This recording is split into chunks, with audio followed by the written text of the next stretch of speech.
Amaravati safe, దానికేదో అయిపోయింది, మునిగిపోయింది, ఇది అనవసర ప్రచారం.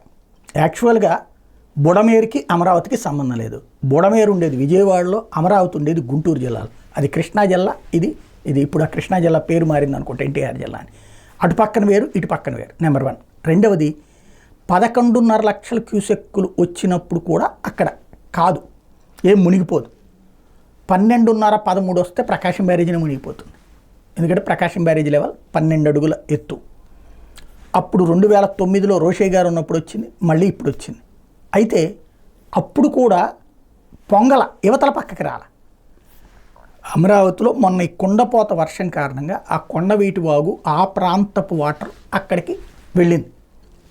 అక్కడ పొలాలు నిండడం కానీ అదంతా కూడా, అది సాక్షి వాళ్ళు హైలైట్ చేసుకున్నారో పొలాలు ఇవన్నీ మునిగిపోయినాయి అన్నట్టు, హైకోర్టులోకి నీళ్ళు వెళ్ళాయి అన్నమాట. బట్ అమరావతి మొత్తం కృష్ణ నీళ్లతో మునిగిపోయింది అనేటువంటిది తప్పు.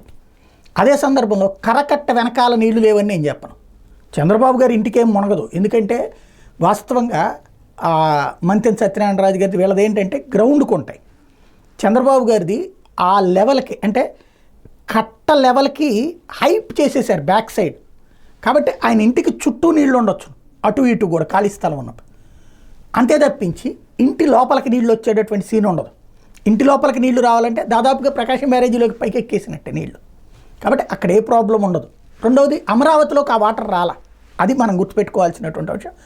అమరావతి మునగడం అన్నటువంటిది ఏముండదు. కాకపోతే ఏంటంటే దాన్ని ఏమంటారు, ఈ వర్షాలకి కుండపోత వర్షాలు వచ్చినప్పుడు అక్కడ పొలాలు ఇవన్నీ ఉంటాయి. అంటే భవిష్యత్తులో కట్టుకునేటప్పుడు జాగ్రత్తగా అప్ చేసి కట్టుకోవాలి, అంతకు మించి మరేం లేదు. దాంట్లో అనవసరమైనటువంటి వివాదం వృధా.